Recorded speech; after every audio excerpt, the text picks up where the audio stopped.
इनकलाब जिंदाबाद, इनकलाब जिंदाबाद। ऐसी क्या मजबूरी है, आरक्षण की चोरी है, ऐसी क्या मजबूरी है, आरक्षण की चोरी है। 5% लागू करो, लागू करो, लागू करो, 5% लागू करो, लागू करो, लागू करो।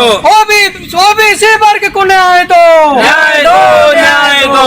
एससीबीसी की रिपोर्ट लागू हो, लागू हो, लागू हो। दिव्यांग जन को न्याय दो, न्याय दो, न्याय। नमस्कार, मैं प्रीति पांडे। आप देख रहे हैं LNB इंडिया। इसमें हम लखनऊ के एको गार्डन में मौजूद है और आज हम आपको बता दें कि 68,500 का शिक्षक अभ्यर्थियों का धरना प्रदर्शन 8 दिन से चल रहा है। लगातार ये लोग धरने पे बैठे हुए हैं, मौसम की मार झेल रहे हैं, चाहे बारिश हो, चाहे धूप हो, चाहे जो भी मौसम हो, मौसम की मार झेल रहे हैं लगातार, लेकिन इनकी कोई सुनवाई नहीं, इनको कोई आश्वासन नहीं। आइए हम इनसे बात करते हैं, जानते हैं कि इनका क्या कहना है। क्या नाम है आपका? धीरेन्द्र कुमार मौर्य, नथुपुर लौधना, अम्बेडकर नगर से जी। मैं आज 192 घंटा 8वां दिन है धरने का। जी। हम लोग बैठ रहे हैं। जी। शासन की तरफ से कोई भी उच्च पदाधिकारी या निम्न पदाधिकारी या शासन में बैठे हुए कोई भी विधायक, मंत्री ओबीसी जाति के नाम से उनको क्या नफरत है, हमें ये नहीं समझ में आता है। जबकि ओबीसी समाज ने ही उनको इस धरातल पर ला करके खड़ा किया है।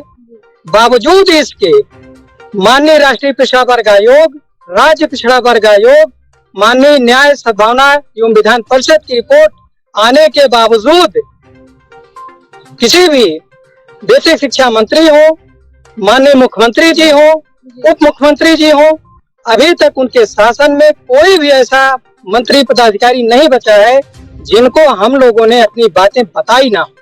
हर कोई अवगत होते हुए भी अभी तक सिर्फ और सिर्फ हम लोगों को दरकिनार करने की कोशिश कर रहा है, गुमराह करने की कोशिश कर रहा है। हमें मजबूर किया जा रहा है कि हम कुछ ना कुछ ऐसा कार्य करें जिससे इसका निगेटिव व्यू में रिजल्ट जाए, लेकिन हम उनको आपका सरकार से कोई उम्मीद है? सरकार से कुछ मतलब उनकी उम्मीदें होगी कि आपको आश्वासन देंगे, आपको न्याय देंगे, ऐसे कुछ उम्मीद है सरकार से? बिल्कुल हमें सरकार से उम्मीद है। हम ये जानते हैं कि हमारी बातें हमारे इस धरना स्थल से लेकर के उनके जितने भी अधिकारी पदाधिकारी हैं उन तक पहुंच रही है, लेकिन माननीय मुख्यमंत्री उत्तर प्रदेश शासन उनके पास, उनके कानों तक बातों को नहीं पहुंचाई जा रही है। आपको ऐसा क्यों लग रहा है कि उनके कानों तक ये बातें नहीं पहुंच रही हैं? क्योंकि हमें ये लगता है कि उनके कानों तक बातें इसलिए नहीं पहुंचाई जा रही हैं। अगर उनके कानों तक बातें पहुंचाई जाती तो उनका व्यक्तित्व अच्छा है, अंदर से वो समाज के विषय में सोचते हैं, हमारे विषय में भी सोचेंगे कि बच्चों के साथ न्याय हुआ है। जिस भर्ती को हम ही ने जारी किया, हमारे शासन द्वारा लाया गया, उसी भर्ती के बच्चे आज 4 साल से रोड पर भटक रहे हैं। इस तरीके से और लोग बात करेंगे। क्या नाम है आपका? मैं शिववीर सिंह लहरा बांगर में उन्नाव से आया हूँ। आज मेरा धरने का 8वां दिन है और पिछले में 4 वर्षों से 2018 से लगातार राज्य पिछड़ा वर्ग आयोग, राष्ट्रीय पिछड़ा वर्ग आयोग में इस मामले को लेकर गया था न्याय के लिए और वहां से हमारा आदेश आया। 6 महीने आदेश को आए हुए हो गए हैं, लेकिन ये बेलगाम इनके आला कमान अधिकारी, चाहे वो प्रमुख सचिव हो, चाहे परीक्षा नियामक सचिव अनिल भूषण चतुर्वेदी हो, चाहे अवधेश तिवारी विशेष सचिव हो, जिन्होंने इस मामले को बिल्कुल ही गर्त में लाके डाल दिया है। जबकि वो अपनी सीट से हटने के बाद ये बात कहते हैं कि बेटा तुम्हारे साथ जाती हुई है और तुम्हें न्याय मिलना चाहिए, लेकिन इसको हम कर नहीं सकते। प्रमुख सचिव का भी रवैया ठीक नहीं है। उन्होंने बेसिक शिक्षा मंत्री को भी गुमराह कर रखा है, क्योंकि वो जानते हैं कि यदि हमारी शिकायत माननीय मुख्यमंत्री तक पहुंच गई थी, इन आला कमान अधिकारियों पर कार्रवाई हो सकती है। इस कार्रवाई से बचने के लिए बेसिक शिक्षा मंत्री व अन्य पदाधिकारियों को जो है ये लोग गुमराह कर रहे हैं। लगातार हम लोग कई मंत्रियों से, कई विधायकों से मिले और लेटर पैड लिखवाए उन पर, और मैंने बेसिक शिक्षा मंत्री को फोन भी करवाया।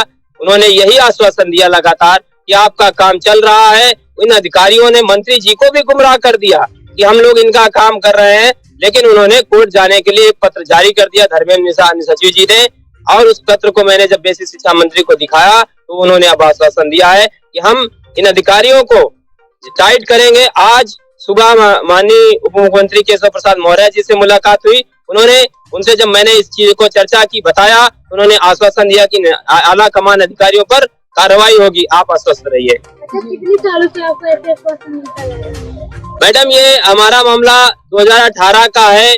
अधिकारियों से लगातार हम लोग मिलते रहे, वो आश्वासन देते रहे कि आपका जेन्युइन मामला है, आप लोग लड़ते रहिए और हम लोग मजबूर हैं। आपको करना यही है कि किसी न्यायिक संस्था से, संवैधानिक संस्था से आप आदेश ले आइए, तो हम आपके आदेश का पालन करके हम लोग आपको नियुक्त करेंगे। और इन्हीं अधिकारियों ने माननीय अध्यक्ष जो इस समय वर्तमान में राज्य मंत्री जसवंत सैनी जी हैं, इनके सामने ही इनके बेसिक शिक्षा परिषद सचिव हो, चाहे अनिल भूषण चतुर्वेदी जी हो, चाहे विशेष सचिव हो, इन्होंने स्वीकार किया कि गलती हुई है। माननीय जी कोई बीच का रास्ता निकाल दीजिए, हम लोग इनके न्याय को न्याय देंगे और इनकी जो हमसे गलती हुई है तो कंसीडर करके इनको नियुक्ति देने का काम करेंगे। लेकिन अभी तक अब अपनी बातों से वो मुकर गए हैं। अब वो कहते हैं कोर्ट ले जाएंगे, कोर्ट ले जा करके हम लोगों को फिर 4 से 10 साल, 20 साल, 50 साल तक लड़ाते रहेंगे।